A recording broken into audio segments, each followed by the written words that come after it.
I'll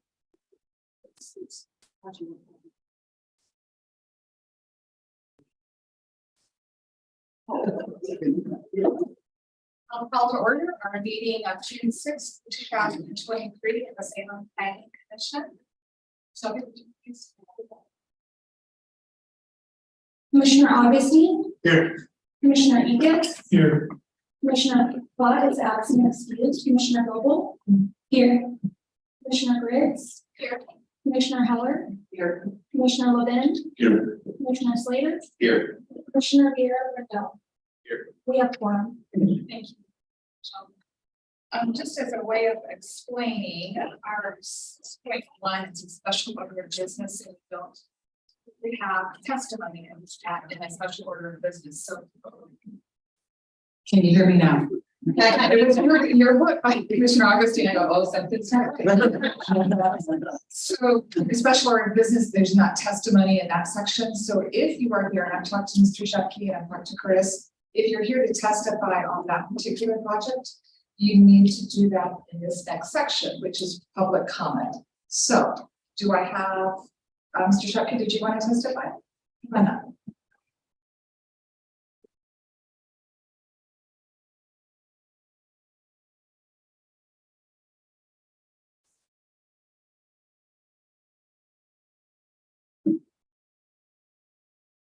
Madam President, Commissioners, I'm Jim Shepke, I live in Ward 2. I hope you got a chance to read my written testimony, which consisted of 2 articles by Chuck Marone, a nationally renowned professional traffic engineer and founder of an organization called Strong Towns, of which I am a member. If you read the 2 articles by Marone, you know what he thinks of the McGilchrist project. He writes, quote, "Let me be clear, this is a terrible project.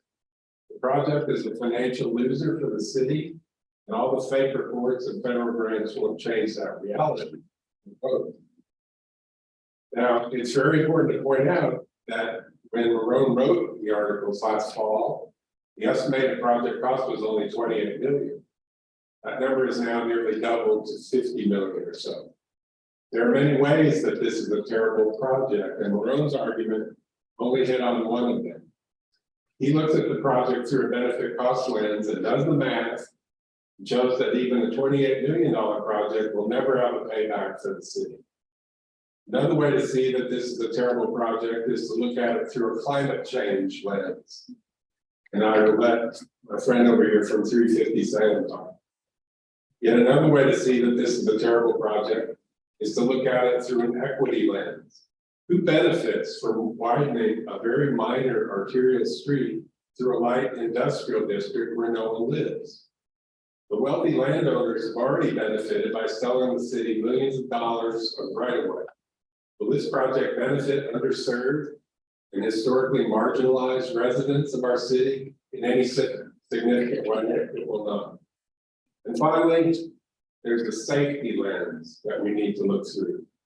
Let's call it the Vision Zero lens, because our council has committed to the Vision Zero goal of no traffic fatalities in Salem in 10 years. Is spending $50 million or more to widen McGilchrist to 38 feet, a design speed of 45 miles an hour, consistent with a commitment to Vision Zero? Of course not. We know that about 10% of cars will travel 45 to 55 miles per hour on a street with a design speed of 45. McGilchrist is now a relatively safe street in its current design. It only averaged 5 collisions per year from 2007 to 2020, according to data I got from stats, and those were mostly fender benders. I believe we're planning to take a safe street and spend $50 million to make it much less safe. For all these reasons, we need a timeout on the McGilchrist project so that our elected leaders can take a close look at the project through a benefit cost lens, a climate lens, an equity lens, and a Vision Zero lens. Does McGilchrist need sidewalks and bike lanes and better stormwater drainage? Of course it does. And that can be accomplished for far less than $50 million. Thank you. Thank you, Mr. Shockey. Do we have questions from the commissioners? Mr. Shockey, I have one. Commissioner Flaherty? So, Mr. Cherokee, well, good to call you Jim. We talked about this a couple times. Could you share with us then what you think the correct design outcome for this project would be? My favorite, minor arterial street in Salem is Sunnyview. You know Sunnyview? In North Salem, it is a minor arterial street, just like we're talking about McGilchrist being. It actually has a higher traffic count than McGilchrist. It has, and I'm talking about the section between 17th and Hostel, which is I think longer than McGilchrist. It's only 2 lanes. It has no center turn lane. And again, it's a minor arterial with a higher traffic count than McGilchrist. The design speed is probably 30, but it's signed for 25. There is a major intersection at Lansing, just like the 22nd intersection with McGilchrist, very similar situation. And that is a 4-way stop that works great. And it's only averaged 1.4 collisions per year from 2007 to 2020 with no fatalities and only 1 serious injury in all those 14 years. So that's my model. That's what I'd love to see. I think that's all we need. And that would be a safe street. Did you have a follow-up, Commissioner Slager? I didn't. Do you know anything about the truck volume on Sunnyside? It's in the benefit cost analysis. I think that's the latest data. It's 13.6% truck volume, which isn't a lot on McGilchrist.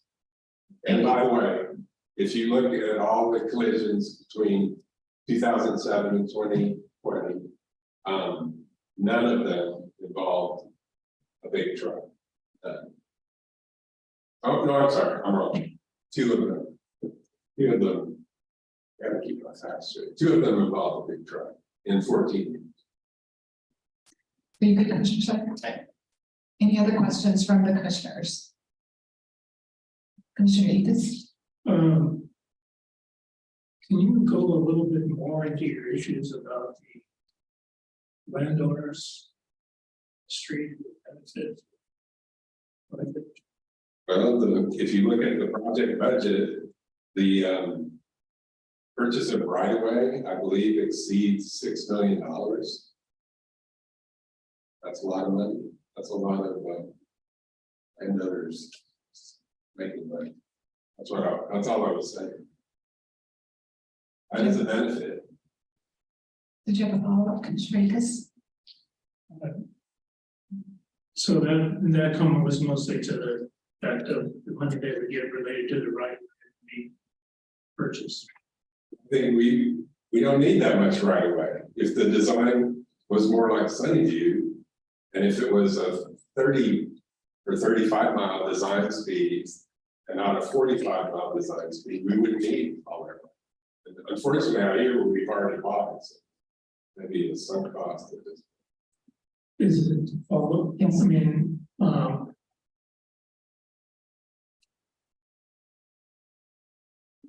I'm not sure what we're gonna get in the presentation, so maybe getting ahead here, but is I understand there's an expectation that with the approved street, there would then be some development. The owners of the property that runs along the developed street would then be able to develop their property in a way to take advantage of the street. Right. And it seems to me that the cost benefit analysis, which I haven't seen for the street, but which I saw your traffic engineer's report, seems to implies fairly direct and snarky manner that it's not going to increase the property values enough to create a reasonable payback. That was Chuck Marone's argument, and that's why I sent you all those articles, if you haven't read them. I hope you'll read them, they actually bear reading twice. Very detailed, he does the math based on the benefit cost analysis that he studied. He's a traffic engineer, so he writes benefit cost analysis, he knows what he's doing. And by the way, that benefit cost analysis, they said that there'd be a 3-to-1 payback. But that was when this project was $28 million. Now it's 50, 52, depending what you look at, 52 million. Maybe we ought to do the benefit cost analysis again, think. And that was based upon analyzing the city's cost benefit analysis for the transportation. Yeah. That was what the city was putting, yeah. Are you good, Commissioner Heller? Thank you. Yeah, I'm not familiar with Sunnyview, so does it have pedestrian paths and bike paths and all of that? It has I think it has a bike path, maybe a painted line, so that is a difference. Okay, We're talking about a separated bike path on Yes. Gilchrist, and I support that wholeheartedly. I don't support 2, because I live in South Salem, and I'm still waiting for my bike. yes, Yeah, so I don't think we need 2. But, Sunnyview has sidewalks, I believe, okay, and, you know, it's a great street, people go slow. Because it's designed for people to go slow, and that's what we need to do with all our streets from now on. We don't want to build another building street, you know that. And that's, this design for McGilchrist is basically the same as I can see as a building, which is, there have been deaths on the. Additional questions for Mr. Sharkey, Commissioner Goldman?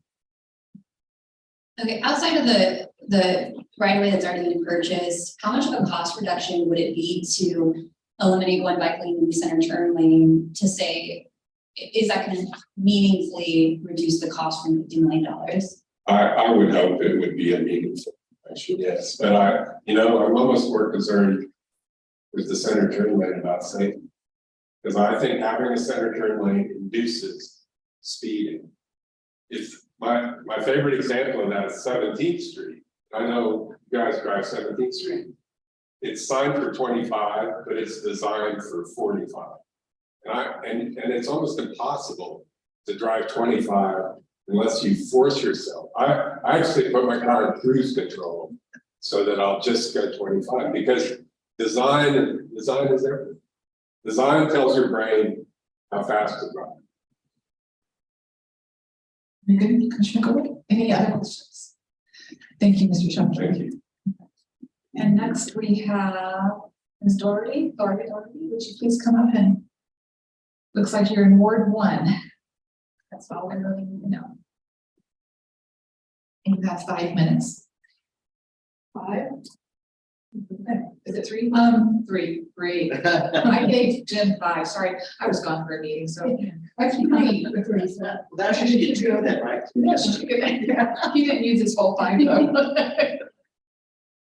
Okay, Chairperson and members of the Commission, my name is Mark Doherty. I'm a co-coordinator of 357 Oregon, the local chapter. It is a misnomer to call the McGilchrist project street. It defies logic that increasing vehicle speed increases safety. It also defies the intent and purpose on which complete street is based. As defined by Plan Edison, the online rate resource by and for awareness. Complete streets prioritize the safety and mobility of all users instead of the speed of cars and flow of traffic. After a century of prioritizing automobile traffic, this concept of complete street offers a chance to make street a place to reduce the injury rather than boost the windshield. The usual components of complete streets include traffic calming, pedestrian safety, bike infrastructure, and transit infrastructure. Increasing the speed limit contradicts the goal of traffic calming. Sticking a multi-use path alongside a faster street does not offset the greater danger at intersections and access points to and from businesses for bikes and pedestrians. Higher speed increases danger for cars and trucks as well. Kills. Rather than relying on the 20th century car-centric traffic standard that's camouflage with a complete street concept, begin with an assessment of actual needs.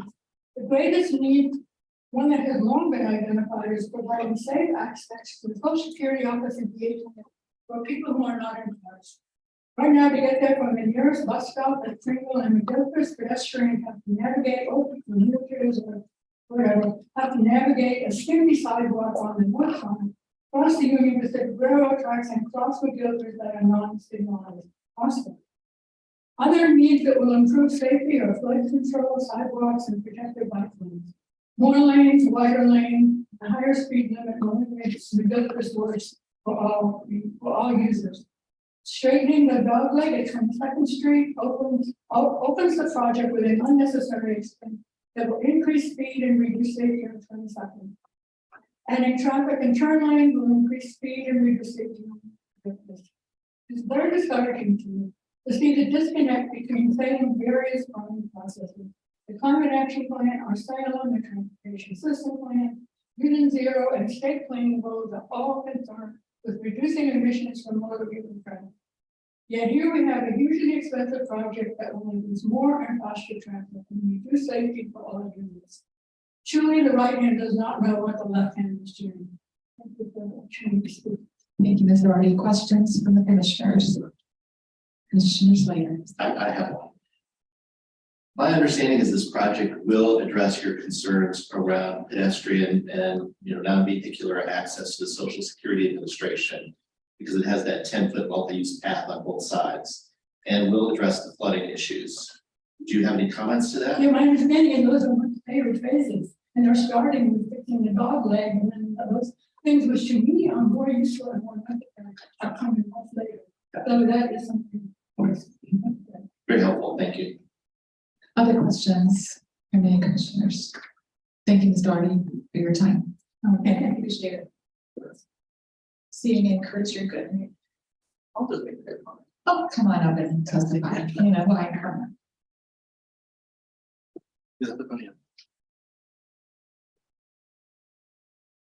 Other podium is out of order, foiled again. Hi, my name is Curtis Smith. I live in Morningside. I just wanted to make a brief comment. I was thinking about what Tim was saying, about what Chuck Moreau was saying for farm towns. I have something also to contribute. There's another author, Jeff Speck. He wrote a book called Walkable City. It also details theories about what makes a city walkable. Generally, he has 4 different pillars. It needs to be a useful walk, it needs to be safe, comfortable, and interesting. And I believe that this project kind of fails to contribute to a lot of that. It will be useful, because we will have footpaths. Do we need $50 million to do this? I don't think so. And that's something that my generation is going to have to pay off forever. That really sucks. Is it safe? It could be safe. It doesn't feel safe. People going 45 miles an hour right next to you. If you ever walk down Commercial Street, it sucks. Nobody wants to drive or bike, walk next to cars that are going 45 miles an hour. That really sucks. It's not walkable. It's not comfortable. There's not a whole lot of tree cover. It looks like there's going to be some tiny little trees planted on the sidewalk. Doesn't really seem like it's going to be very comfortable. And it's also not interesting. It's a industrial zone. There's nothing interesting on there. There's that EA building. Is that what it is? The Salmon building? And that seems to be really it's kind of an interesting building. It's also kind of useful. Do we need $50 million to accomplish this? I don't really think so. And it doesn't seem to be what aligned with what Salem has committed to in terms of walkability, in terms of active transportation for the community. Thank you. Thank you, Curtis. Any questions from the commissioners? Oh, I have one. Commissioners later, you're on the roll. Yeah. So what do you do in a situation where a particular part of the community isn't very appealing to you? It's not very walkable, it's just not very interesting. But there are still people who live there and work there and do business there. Do we just ignore them, or what's our solution? So generally what I've seen is that the infrastructure needs to match the intensity of the area. So places like, having buses run all over the city to a bunch of areas that don't really seem to have a whole lot of value doesn't really make any sense. And I think in this situation, I think it would make sense to have footpaths. It makes sense to have a bike path. It doesn't really make sense to widen the road that's been in this situation. Business owners deserve to be, what's the word? Served. And they deserve to have pedestrian access. But it seems to be that it doesn't really align with the rest of it, so. Thank you, Curtis. Thank you.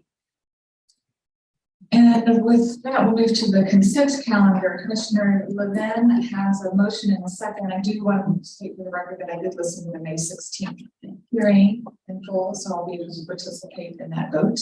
I do as well. Commissioner Hillard did also. Oh, okay. Are you here to testify on the mid-Gilchrist? Yes. Okay, I'll make an exception backwards. If you'd like. I thought it started at 6. Oh, no, we're early birds here. We start. So if you could state your name and.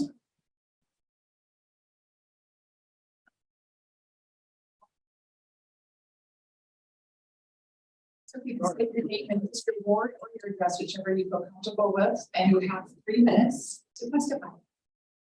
I'm sorry. Thank you. If you could state your name. Okay. And you have 3 minutes.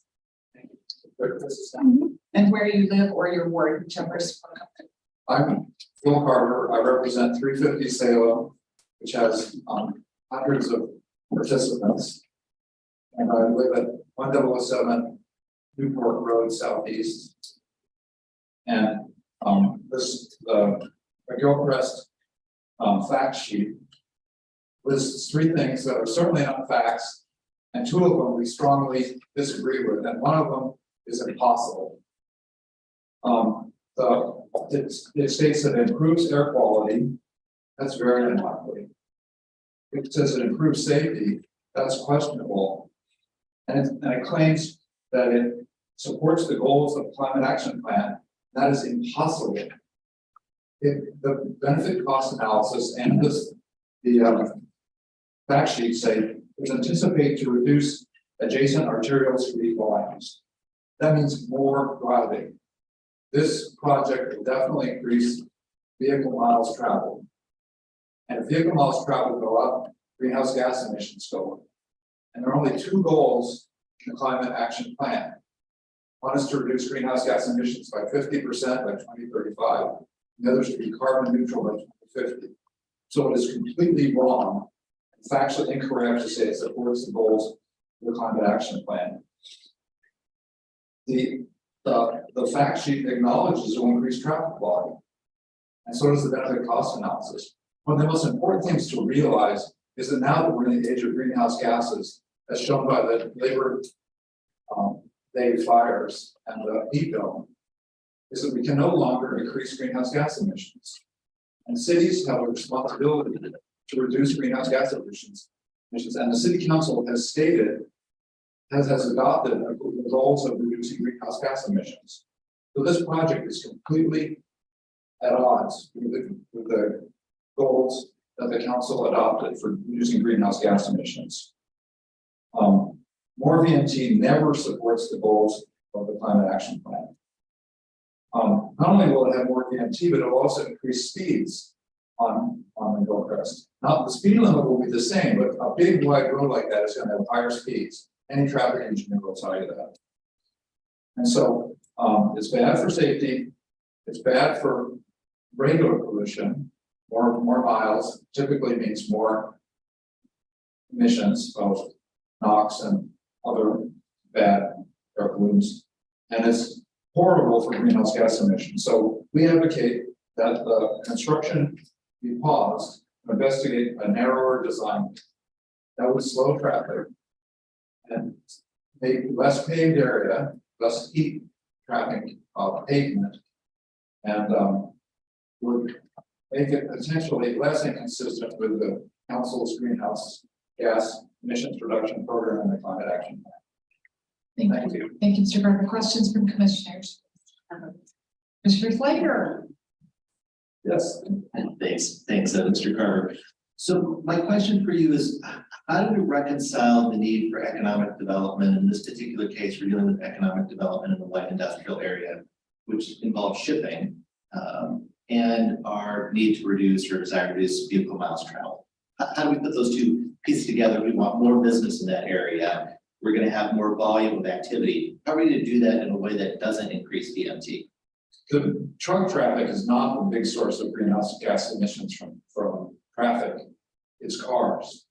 And this this creates a bypass around either going up on Mission, or going down on Madrona.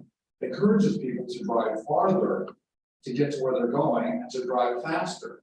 People can go a little bit slower.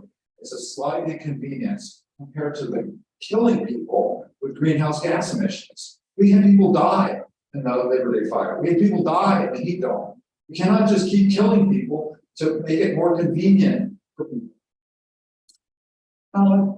So how do we distinguish then between trucks and transit and individual car drivers?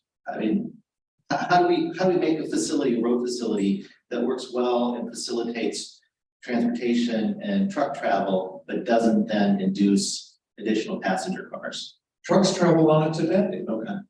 I mean, it doesn't need to be wider. And the travel lanes can be narrower, and you don't have to have it be 3 lanes wide the whole duration of it. It can go down to 2 lanes. I mean, basically 2 lanes, and then widen the intersections where people need to turn left. It doesn't need to have a turn lane into every strip mall. Okay, other questions? Thank you, Mr. Carver. Thank you for allowing me to speak. I'm sorry I misunderstood No worries. the time. No worries. And we'll move back to the consent calendar. For the record, Commissioner Heller and I noted that we did listen to the hearing May 16th. Commissioner Carver, you have a question. I'll make a motion to approve the draft minutes of the May 16th commission meeting. Do I have a second? I'll second. Commissioner Heller is our second. Discussion on the motion. Seeing no hands raised, Shelby, would you call the roll, signify by saying aye if you're in favor of the motion, and if you're opposed? Commissioner Augustine. Aye. Commissioner Akis. Aye. Commissioner Vogel. Aye. Commissioner Fritz. Aye. Commissioner Heller. Aye. Commissioner Levin. Aye. Commissioner Slater. Aye. And Commissioner Vieira Brandel. Aye. Motion passed. Thank you, Shelby. We'll move on to item 6.1, special order of business, the Gilchrist Street presentation. Julie is here to present for that. And as a reminder, this is information only. So good evening, my name is Julie Warnicki. I'm a transportation planning manager with the Public Works Department. Also here with me tonight is Scott Manser with DKS Associates, who's a traffic engineer consultant who has done some work for this project. And then also Robert Chandler, Assistant Public Works Director. So, in my role at the city, which I've been in the city for 21 years now, and is basically helping to develop and manage the transportation system plan.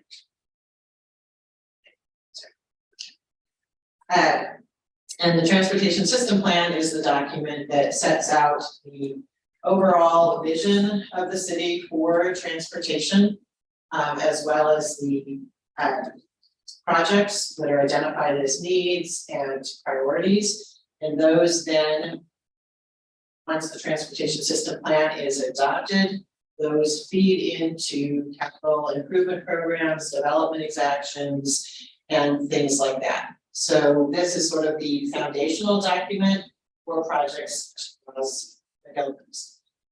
So I thought I would start by just talking through a little bit of history, because I find it fascinating to look at where things have come from. So I was sort of curious, when did the Mid-Gilchrist project first show up in our transportation plans?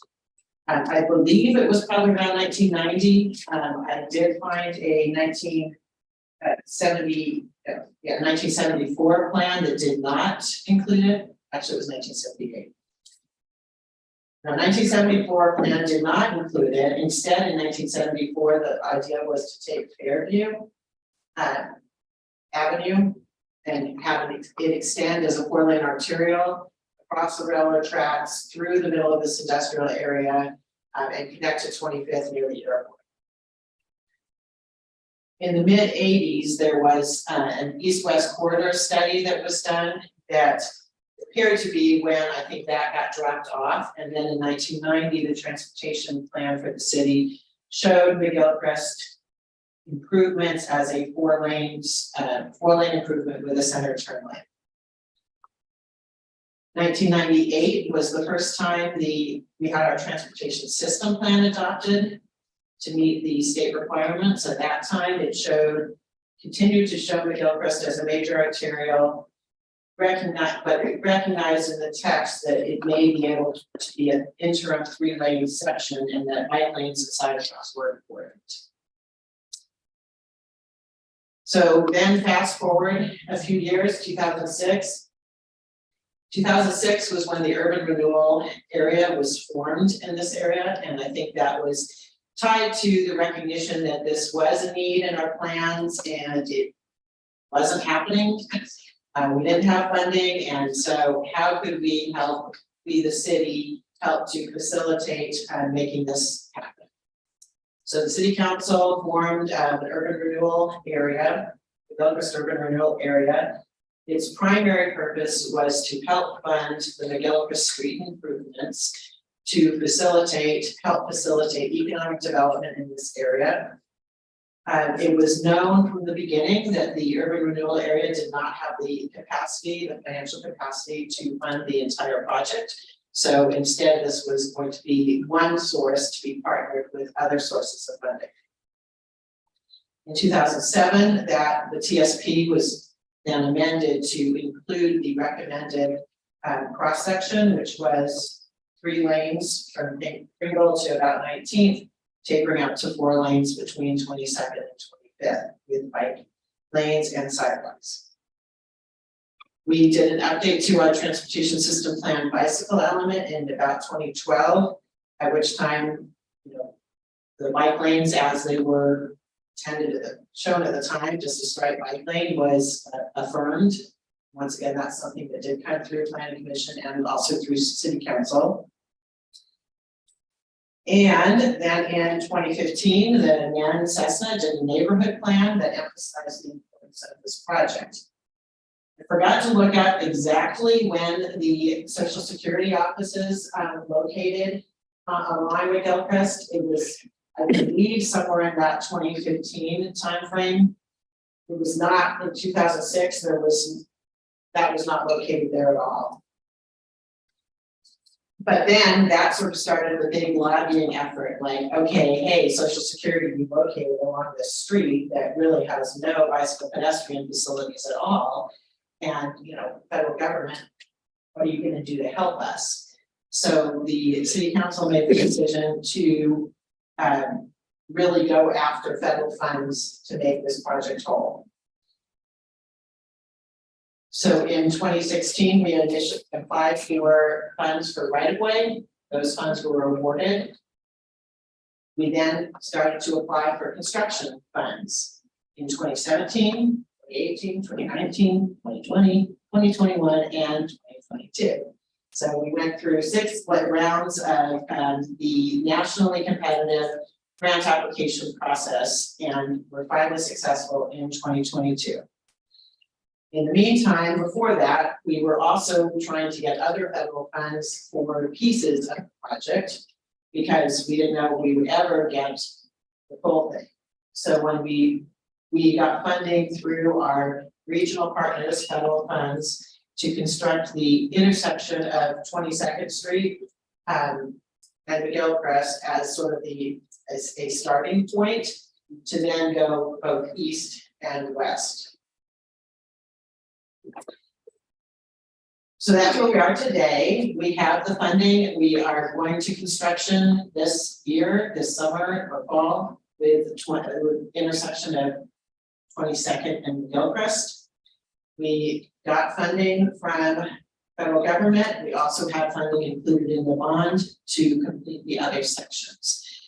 I've heard a lot of people commenting on the podium about the costs and is it worth, $50 million for this.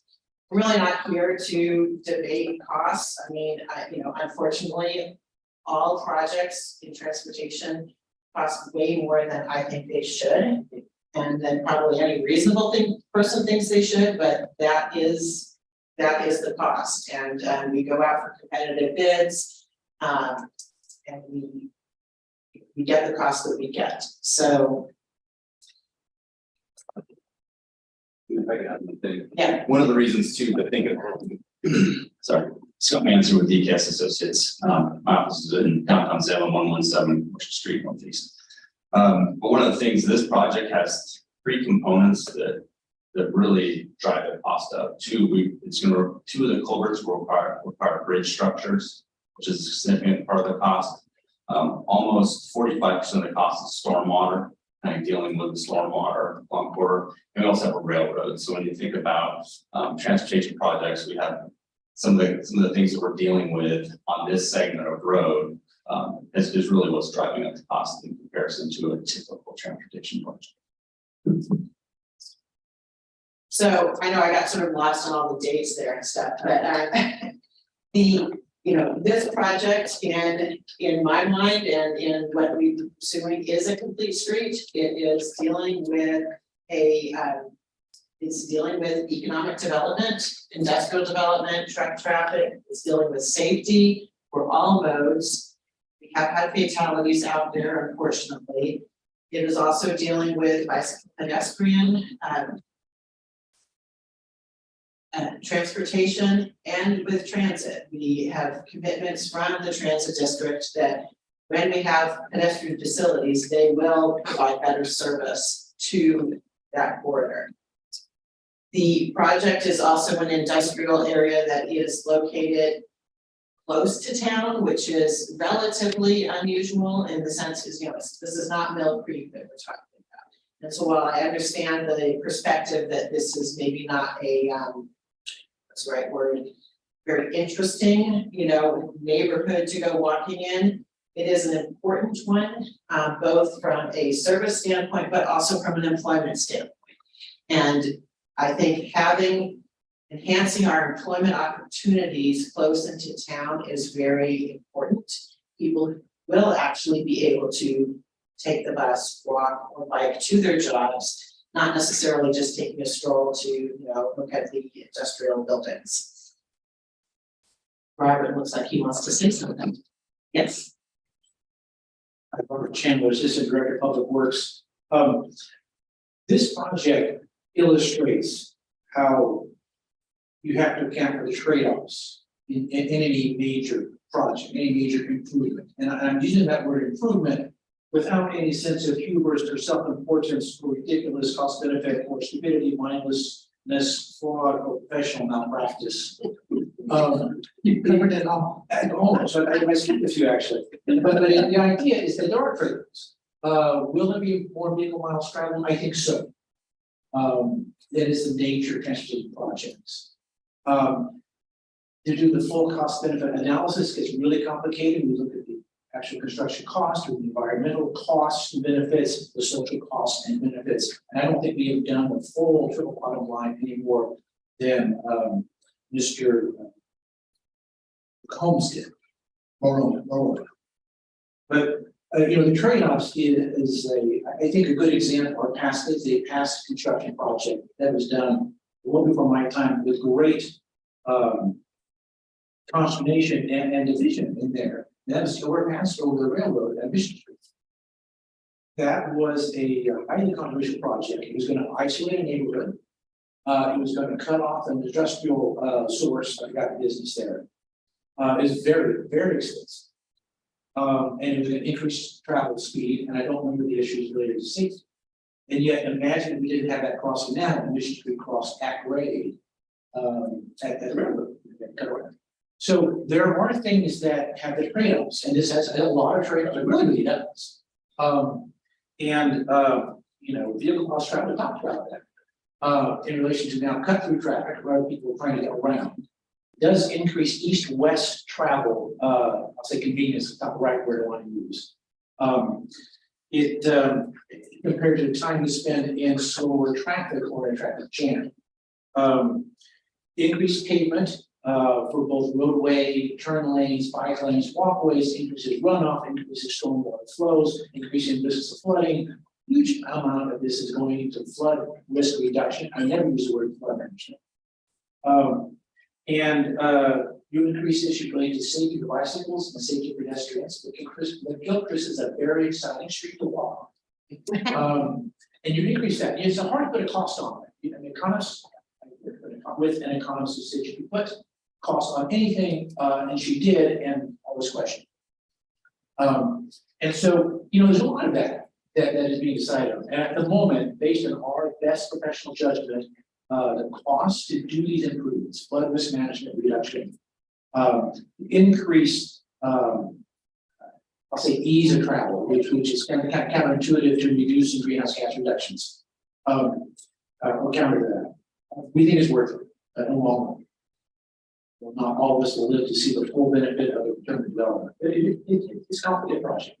But we're still in favor of it despite, in many ways, very valid objection and counter points to it. And then I just wanted to point to the flyer that you guys have, and that's also projected up on the screen. So this flyer talks through some of the key elements of the project, including safety that we've talked about, economic opportunity, environmental sustainability, reducing flooding, as Robert was just mentioning, also talks about the overall project cost estimate. And then I just wanted to highlight on the back side of the page, we have talked sort of about some of the community input that has shaped this project over time. So yes, this landed in the transportation plan quite a long time ago. However, its design has been refined over the course of the last couple of decades. Working with the property owners as well as the neighborhoods and various other interested parties to come up with a footprint.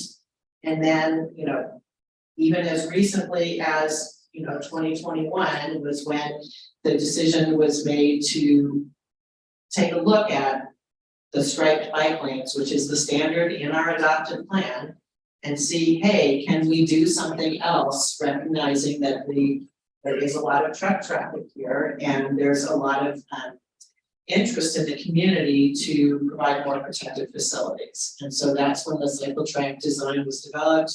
We worked with the consultant traffic engineers on that design to bring the cyclists back into the road at the intersections for safety purposes, so that they don't get the right hook of the cars over the corners. So there has been a lot of, it doesn't get in the plan and then becomes static, but this does form that baseline. As we're updating the TSP over the course of the next couple of years, it's my goal to make sure that planning commissioners who are interested have the opportunity to really weigh in on the design guidelines that will be set out here. Now, planning does not get to dictate engineering, so we could have policies and design, guidelines, but the engineers then have to take that and apply national standards and other safety factors because that's their job. I was just going to add one thing about the safety, as Julie mentioned. There were 2 fatal crashes along this corridor, and I wanted to share one in August of 2019. A motor vehicle turned left from the through travel lane and hit a motorcycle and killed a cyclist. The other one was a pedestrian in March of 2020 was walking along the shoulder, and a car swerved and hit the pedestrian and killed them. And so from a safety standpoint, the components that the complete street that Julie's talking about, I'm in complete agreement with the council, Vision Zero Network. We all want a safe transportation system, whether we're walking, biking, or driving. And that's what the street that the city's putting forward is, to provide facilities for all users. And having those separated bike and pedestrian facilities are really going to improve both transit accessibility and the bicycle and pedestrian traffic along the corridor. One thing to also note about that's unique about McGilchrist is it has the truck traffic ranges from about 12% to 15% along the corridor. And that might not mean a whole lot to you, but if you think about Commercial Street, which is a major arterial run through from downtown to South Salem, the truck traffic ranges probably from 3 to 5%. And so this corridor, when you think about the industrial areas, it's got about 3 times the amount of truck traffic, and that's, and anybody that's driven in a truck or a bus, it's really hard a lot of times to see pedestrians and bikes walking along the facility, and that's, you know, some of the things that we've considered in on the design and coming up with the design. Thank you. So are you ready for questions, Julie, or do you have more to say? I am ready for questions, yeah, as you can tell, we sort of, you know, free flow presentation. just Yeah, I love wanted it, to it's very interesting. Keep it conversational. Yes. So questions from commissioners, Commissioner Ekus? I'm curious because I've had this experience with another street that I worked on. About the role that the cross sections play. And I'm not sure the history here, but is the cross section that we have, at least in here, that's representative of the cross section that you intend to apply? That's correct. And is that the design standard for the street as the designated characteristics, but it's got a street designation as this, but it's Street classification. Street classification. Is that consistent with the design standards for that street classification? Is that how we ended up here? Yes, I would just say that, so this is classified as a major arterial, but in 2006, when the urban renewal area was being formed, there was planning work that was done to look at what was actually needed, at least for the, you know, the near term, and it's not a capacity project. This really isn't a capacity project. And so the decision then was to do this 3 lanes for most of it with added some added turn lanes down near 25th Street. That was then adopted into the transportation system plan in the project description. So it's not the typical major arterial cross section. It is, however, still considered a major arterial because it has a lot of freight traffic and it needs to have the pavement depth. What would be the differences? Sorry, Can you what? tell me what the A differences? major arterial, Major arterial typical and this cross. major arterial typical cross section would be 5 travel lanes. So we would have 2 travel lanes in each direction, a center turn lane, and then the bicycle pedestrian facilities. So it would be much wider. And I believe the standard cross section also has, I believe the standard cross section also has 12-foot travel lanes and I think a 14-foot left turn pocket. So just when you look at what the standard classification is, so those have been narrowed from the standard cross section. And I'm sorry if I'm repeating a little bit, what you already said, but can you explain why in 2006 they established the standards or the design parameters? The urban renewal agency, or the urban renewal area was formed.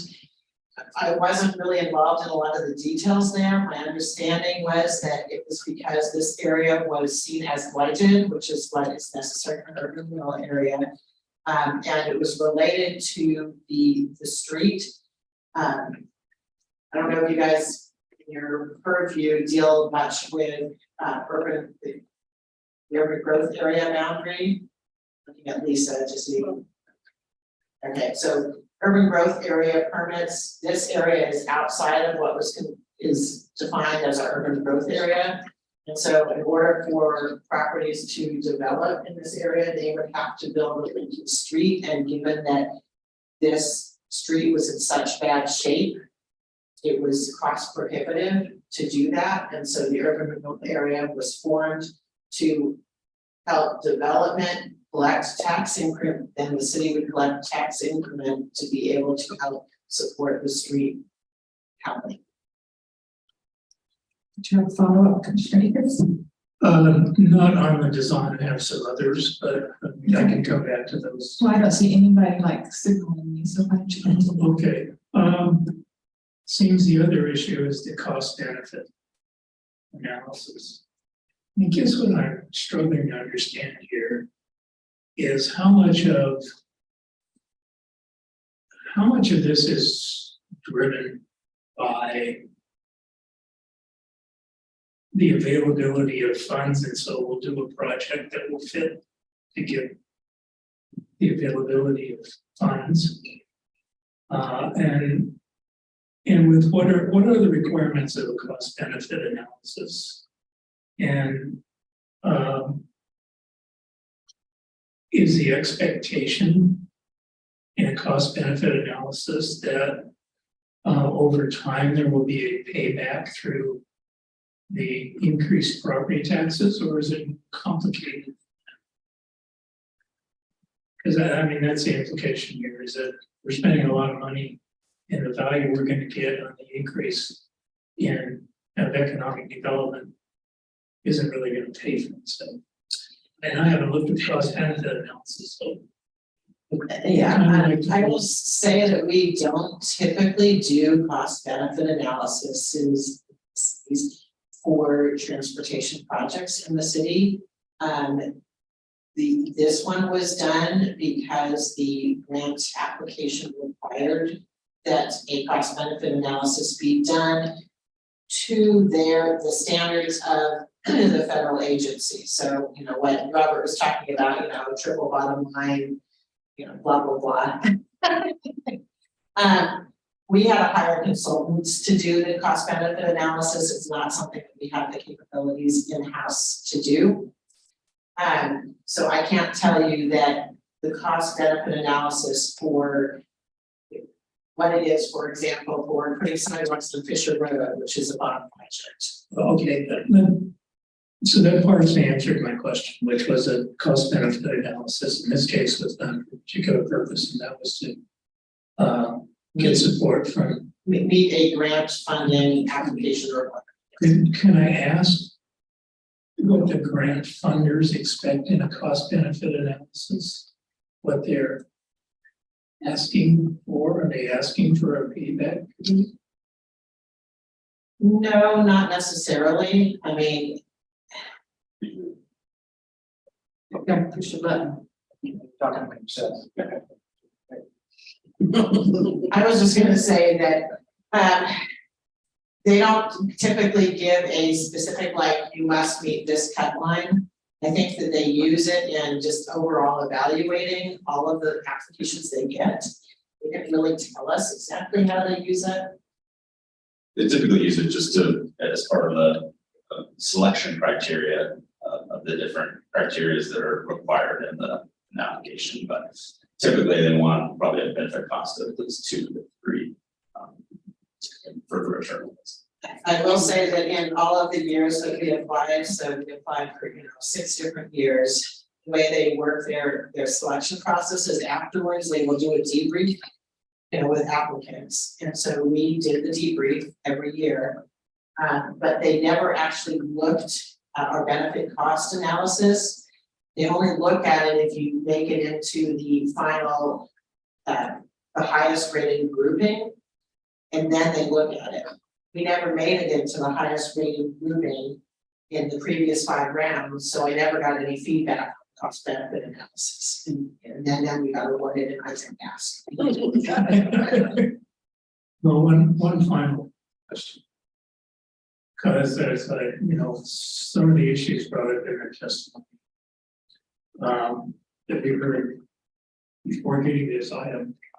There was a suggestion of I guess I'd phrase it as a pause and a re-looking at the cross section. And I guess I'm sort of wondering how much flexibility there is at this. How feasible would that be? And what would the consequences of that be? I'll take a stab and then Robert can correct me if I'm wrong. At this point, the cross section is really set. We've applied for grant funding based on that cross section. We've received that funding. If we chose to make a significant change in it, we would, jeopardize the funding we've received. Now, if we shave off 2 inches here or 2 inches there, I mean, not, but, we've also gone out to bid for the first stage, and so we already have the design done for that. So that's that middle part, so, things leading up to it, we still have to do final design, so there will probably be, a little tiny bit of room for that shift. I don't know, you guys want to add? I would say that review the cross-section would not significantly change the issues that were raised here. The curved to curb cross-section is really what is necessary for this to be a functional street as designed, as in a consistent plan, as we anticipate the street will be used.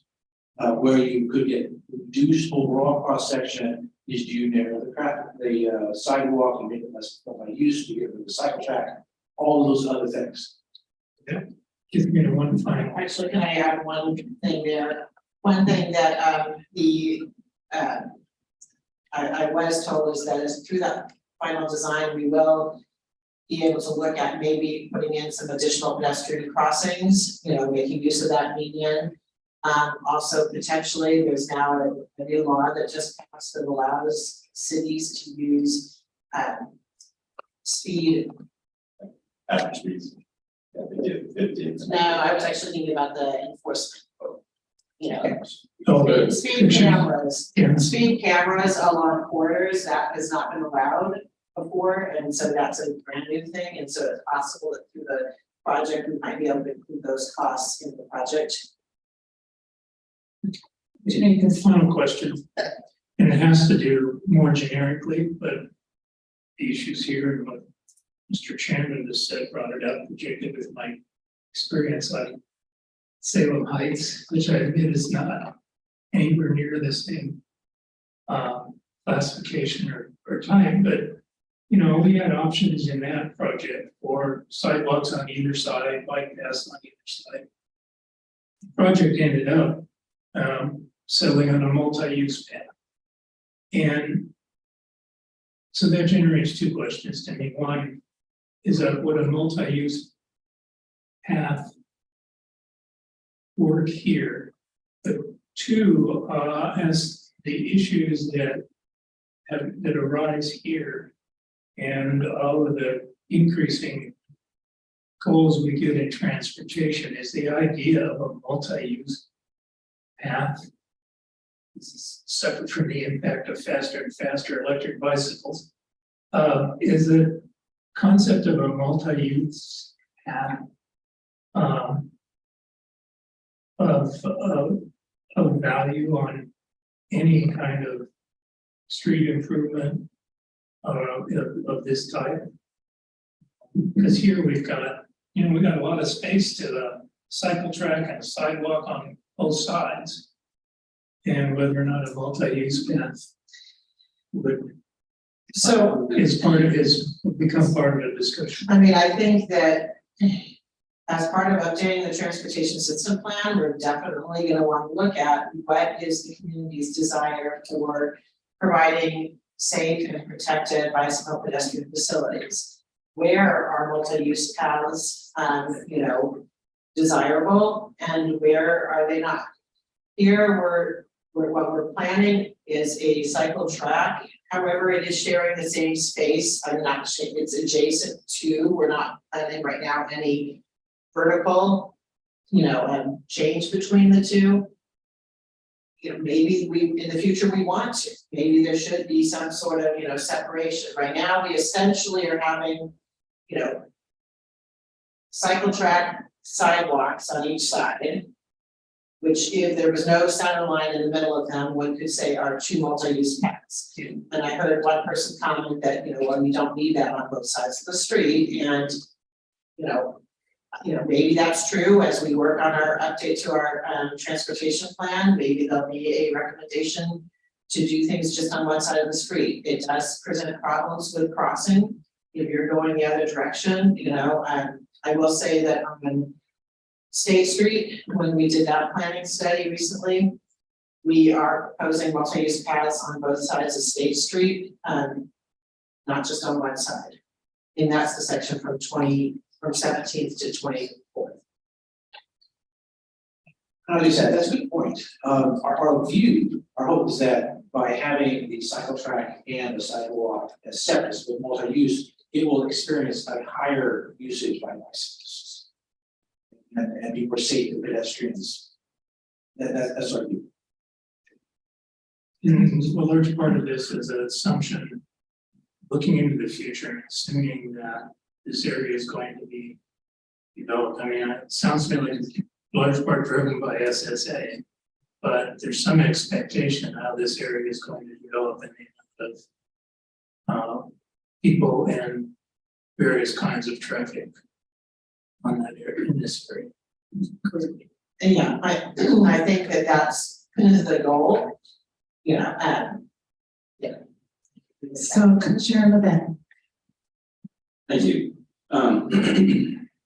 So many comments that I would like to make. I have a long history with this project, and I really, really appreciate all the work that Julie has done over the years. I think if everybody had just gotten out of Julie's way a long time ago, this project would actually be done by now.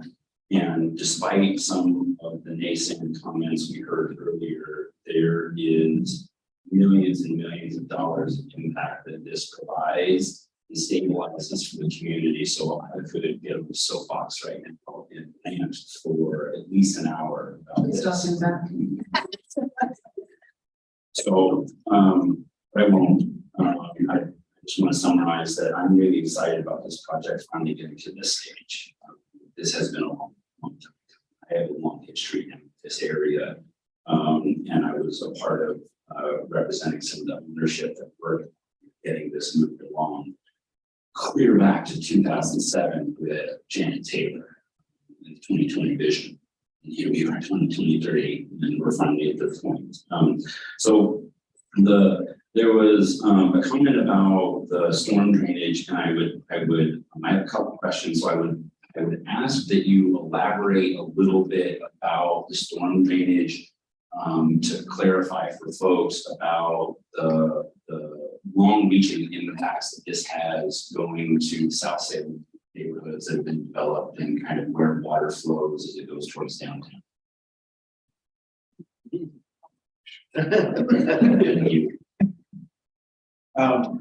We came here prepared to talk about transportation and roads, and I did not review the flows and flooding risks and experiences. I don't have the full information.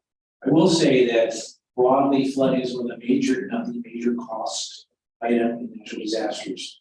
And one major flood in this area prevented casualty. I just don't have the details. I'm sorry. That was an excellent off-the-cuff response. That's where I was going with this. I've responded to four flood events in this area. I have watched clients lose millions of dollars in carpet, drywall, and insulation.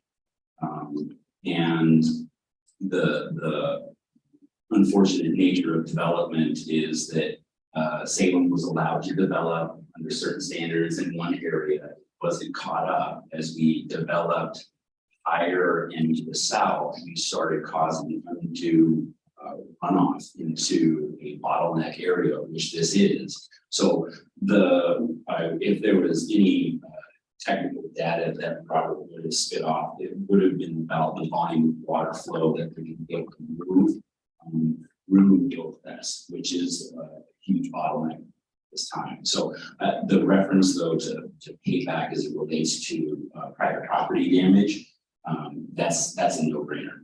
That one, that is easily in that area, there's been tens of millions of dollars lost in just carpet, drywall, paint, insulation between owners. The other question I had was about the 22nd Street realignment.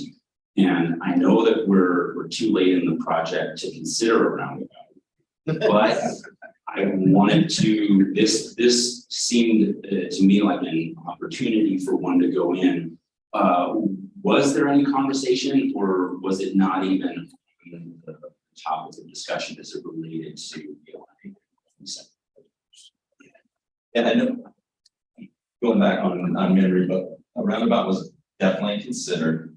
I don't recall if I actually laid it out, but part of, I know there's kind of twofold reasons. One was At the time the alignment was laying out, there was a lot of pushback in Oregon from the truck community and the from a mobility standpoint and concern about larger trucks and driving through roundabouts. So that one thing, but also they have a much larger footprint that's needed, and it's right, 22nd, right in the area where there's a lot of there's more environmental impacts that are going to be created by the footprint of And I'll add, I've lived in Europe and I've traveled quite a bit, and roundabouts are fine.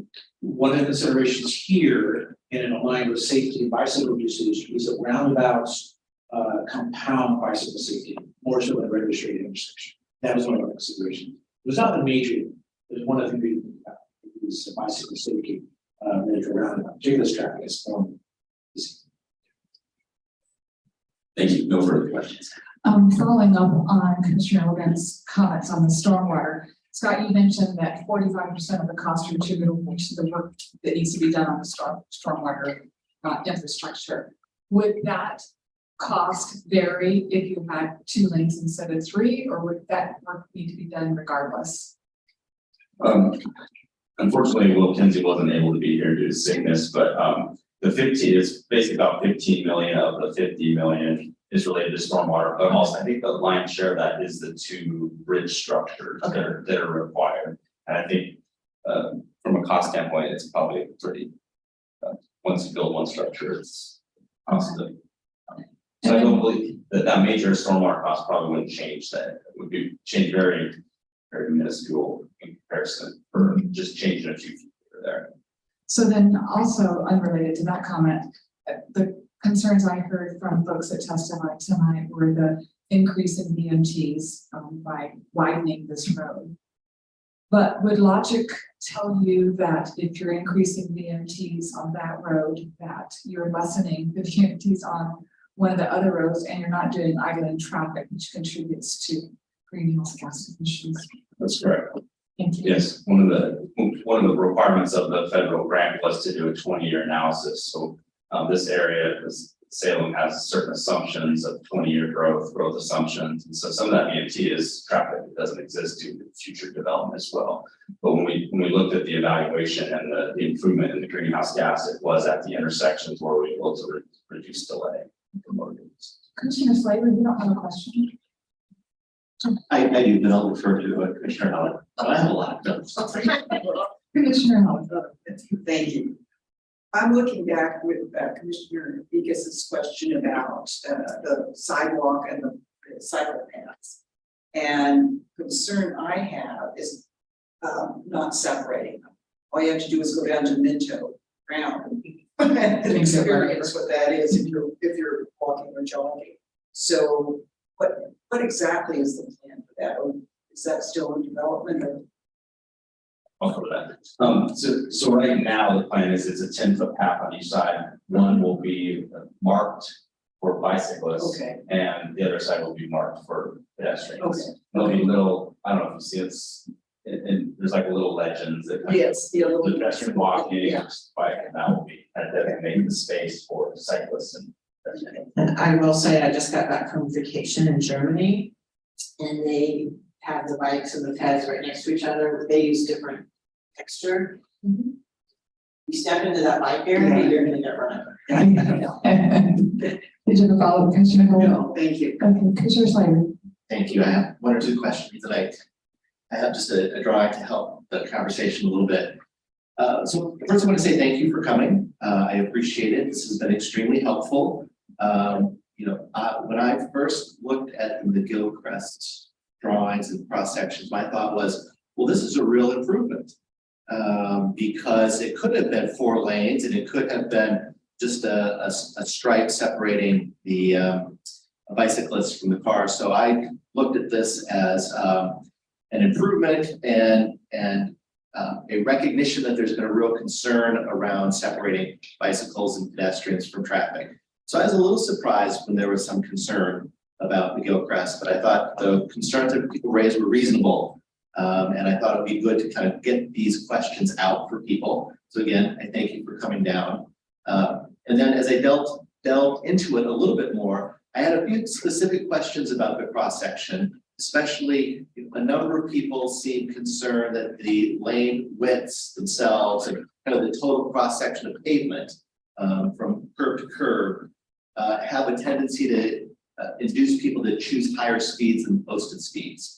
So I really just wanted to hear a little bit about why we need an 11-foot turn lane, why we need to have a 2-foot separation from the curb. As Julie pointed out, when she drives down Commercial and we're right up against the sidewalk, or Liberty, as we up right up against the sidewalk, people slow down, which I think is what at least some people in the community want to see in these areas. It's just simply slower traffic overall. Can you walk us through kind of your thinking? And I proposed an alternative based on the NACO suggestions around lane widths. So maybe I'll take part of that, you can jump in, but Commissioner Slater, you had provided some NACO information, and so I read through that, and right now for the travel lanes, we're recommending 11 feet, which is, for the information you provided, they do allow down to 10 feet, but even in the NACO says, in cases with higher truck traffic, they recommend 11 feet. So we're consistent there, and NACO really is silent on left turn lane widths, what those should be. And like I said, I went through several other urban, looking at commercial corridors with high percentage of trucks, and they typically recommend in the range of 12 to 14 feet in space for the left turn lane. And that's why the city's kind of gone with that minimum recommendation of 12 feet. The 2-foot, one of the I think it was Mr. Shepke commented a little bit about Mildred Lane and how it's really fast, and he's concerned this is going to look the same as this facility. And one big difference is if you look at Mildred Lane, is they have on-street bike lanes and wider travel lane, wider center turn lane. So it's a much wider, it's just encouraging faster traffic. And we've taken the bikes off, we move those, it's a much narrower, more concise cross section. And our desire, or the state of Oregon now allows, is a little bit more flexibility on speeds. And our hope is with this design, with our landscaping, we'll be able to go out and evaluate the corridor after the project is constructed and get the speeds down to 30 to 35 miles per hour. Right? The prior laws required us to just go out and do a speed study, and whatever 85th percentile speed is, that's what you're gonna, within 5 miles per hour, that's what you're gonna sign the posted speed. And now we have new laws and new flexibility that we're looking at the context of the road, and we have, I'm guessing this is probably gonna be more of a 30 to 35 mile an hour road once we do the after engineering studies. And I think one thing I missed was Yeah, and I just wanted to mention, so on the diagram that Mike brought, which I can't really see up there very well, but the what he was showing was having all 11-foot lanes and not having any shy distance on the side. I just wanted to point out that 2-foot shy distance not only is it important for trucks, which I think is noted in his comments, but that 18 inches, 1.5 feet of that is actually the gutter, so. So my comments in driving along Liberty Street is, it's not necessarily that, if you drive on Liberty Street, south, Liberty Road, I guess it is, south where it's, 4 travel lanes and it's 11-foot lane right next to the curb. To me, that is a very uncomfortable driving. It doesn't necessarily make me drive slower, but it is definitely an uncomfortable going over every single one of those storm drain inlets. So I don't think that that's something that we want to design in the future, particularly with a lot of truck traffic. Thank you. Other questions? Commissioner Slater? I think I'm good. Okay, good. Commissioner Gobel? I just wanted to take a second to address community engagement and to talk about some of the concerns that were brought up around meaningful public engagement, and to just kind of take a step back and discuss maybe more broadly what our idea of meaningful public engagement is. It looks like you guys over the last 7 years have had opportunities for the business owners along that corridor, as well as the Chamber of Commerce and others to participate. As this is a really financially significant project for a relatively minor stretch of road, and I just want to bring that up to say that I would like to maybe more broadly have an opportunity to discuss with staff and other officials and residents about how we engage the public, and if the primary opportunity for general engagement for users of that road is when the TSP was adopted, I don't think that's sufficient, and I think that I don't know, I think that there should be opportunities to kind of discuss as a commission and with staff what our idea is of how to engage the public on significant financial projects before they're, dedicated, funded, and in construction. And when was the right of way purchased for this project? The funding for the right of way was, I think, originally allocated in about 2017 or 2018, and the acquisition process has been ongoing. I think we're almost done. We're definitely done. I think we're 95% done, something like that. One property that we don't have yet. And so that was done through,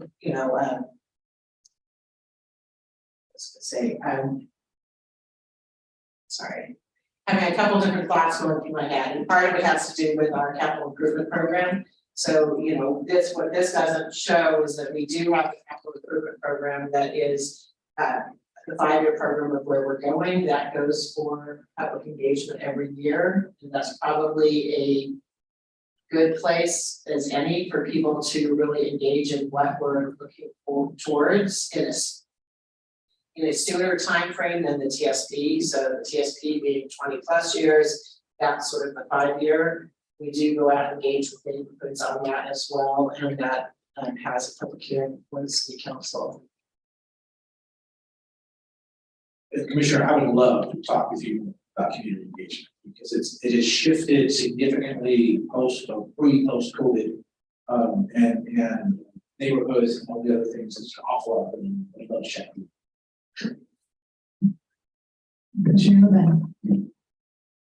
This is not a question for staff, but it occurred to me that it hadn't been brought up, and I wanted to make a comment that the city of Salem has not only purchased right of way along the Gilchrist for this project.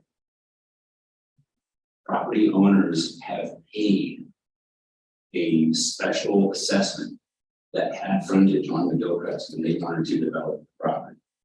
The Wallings paid over $1 million into this project fund to build the Salmon Run complex of phase 1. There's a phase 2 for that complex that may never come to fruition because it's another $1 million into this project.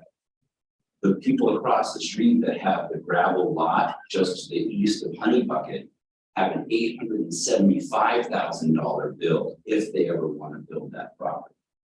So there is a lot of property owners that came into this that have not been paid for this. I just want to clarify that. Yeah, it's a good clarification. Julie.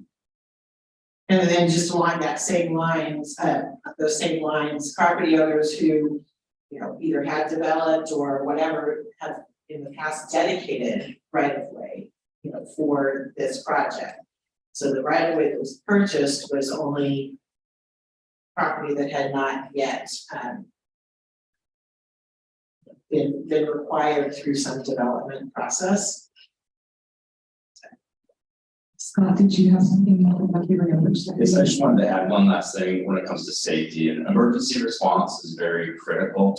And one of the things too is you take the bike lanes when you have a street with bike lanes and an emergency response vehicle is coming, you have a place to pull over. And that's one of the great things about the left turn pocket as well, is when you have an emergency vehicle that needs to get through the corridor quickly, you have a place for cars to pull over and still have so the emergency vehicle can get around. So there's a lot, but you've taken the bike lanes off of the street and protected them, which we've done in this situation, really compacted that space. That's one of the important things about the left turn pocket and emergency response. We also have a fire station right on 25th. Okay. Other questions for staff? It's a great presentation, very thorough, and answered a lot of my questions just in your presentation. So, thank you all. So we'll. Thank you. Gotcha. Great. Information report, we have none. Planning administrative report, we have one. That's it, I better say something.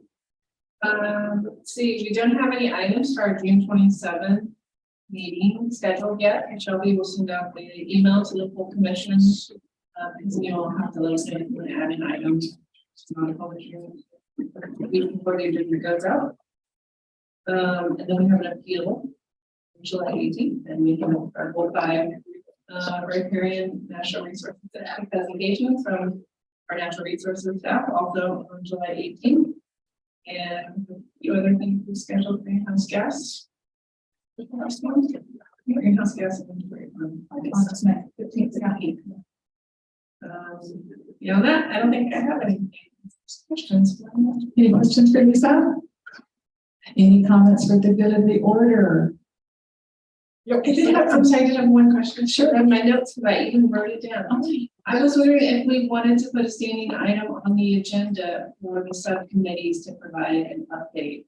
Historic Landmarks Commission, we have that as a standing item. I think that'd be great. Something we can say it.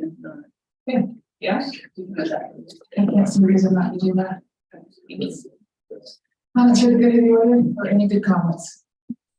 Okay, we are adjourned.